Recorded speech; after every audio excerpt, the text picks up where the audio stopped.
हाँ, आप नज़दीक रहती बहुत बड़ा आपको पुण्य भी होगा, बहुत बड़ा लाभ मिलेगा, यदि उनको राधा राधा सुना दो। सबसे बड़ी दवा है, सबसे बड़ा उसका जैसे कोई शैया में पड़ा है, अब उसकी मृत्यु होने वाली, अब उससे कोई कर्म नहीं होने वाले, ना अच्छे ना बुरे। अभी चेतना है, मरा नहीं है, 2, 4, 6 घंटे में मृत्यु हो सकती है और आपने उसके समीप जाके राधा, राधा और वो भले ना बोले, आप कान पे समीप राधा, राधा, राधा, राधा यदि वो बोल सकता है, तो आप उससे प्रार्थना करो, देखो अब तो तुम्हें कष्ट है, मुझे लगता है आपका कष्ट दूर हो जाएगा यदि आप 2 बार बोल दो राधा, राधा, राधा, राधा बोला और फिर उसका शरीर 6 घंटे बाद तो अंतिम समय ही माना जाएगा और उसको भगवत प्राप्ति होगी, इससे बड़ा लाभ कोई है ही नहीं। तुम्हारे लिए तो मतलब जैसे नहीं कहते हमारा तो दाँव बन गया, आपका तो दाँव बन गया। बस उसको अगर हो सके और कर सको तो थोड़ी ब्रज रज जले उसके जरा से कोई उनके घर वाले भी न जान पाए। आपको केवल भगवान की प्रसन्नता चाहिए। अगर रजकण उसके मुख में पड़ गया, उसके शरीर में लग गया, आपने राधा नाम उसे सुना दिया, तो उसकी दुर्गति नहीं होगी, उसका कल्याण हो जाए और उसका कल्याण हुआ तो आपका बैंक बैलेंस बढ़ रहा है। भागवतिक बैंक बैलेंस एक जीव को भगवत प्राप्ति कराने से जो लाभ मिलता है, वो पूरे दुनिया के सारे दान पुण्य कर डालो उसकी बराबरी नहीं है। अब वो अंतिम आपको तो बड़ा लाभ है। आपको पता है अब जिएगा नहीं कुछ क्षण में या कुछ घंटे में जाने वाला है। चाहे जो हो, राधा, राधा वो भले नहीं सुन रहा, बेहोश है, लेकिन राधा, राधा, राधा उनके कान में पड़ रहा है, उस समय राधा नाम उच्चारण हुआ, उसका निश्चित कल्याण हो जाएगा। तो ये बहुत बढ़िया तुम्हें अवसर है, आप नाम उसको सुनें। जब हम इंजेक्शंस देते हैं तो हम मन में भी राधा राधा बोलते हैं। और कई बार ऐसा मैंने देखा है कि जब किसी की मृत्यु नहीं होती और हम अगर उसके कान में जाके थोड़ा सा बोलते हैं तो वो कोशिश करता है, बट क्योंकि अंतिम समय होता है तो नहीं बोल पाते। उसको देख के हमें भी व्याकुलता होती है कि हमारे साथ भी ऐसा ही होना है और हम पूरा जीवन नष्ट कर चुके हैं अपने ऊपर अभी तो।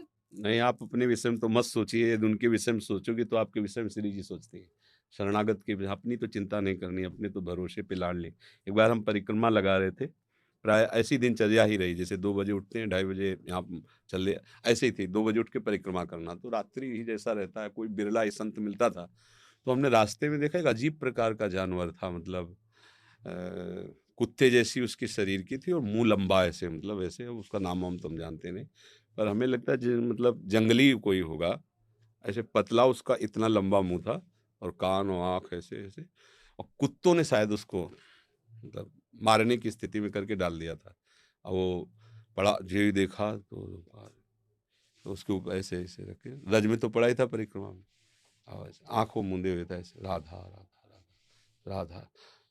ऐसे आँख खोला उसने हमारी तरफ ऐसे देखा, राधा, राधा, राधा। उसी क्षण उसका शरीर इतना आनंद हुआ हमें हृदय में तुम्हें कैसे बताएँ। वह उसका जो आँख खोलना मानो मुझे आशीर्वाद दे रहा है वो जीव, इतना आनंद मिला। अपनी तो चिंता ही नहीं करनी, अपने को जहाँ कहीं मतलब कहीं ऐसा अवसर मिल रहा है, हम उसे नाम सुना दें, हमारा कोई संबंध नहीं।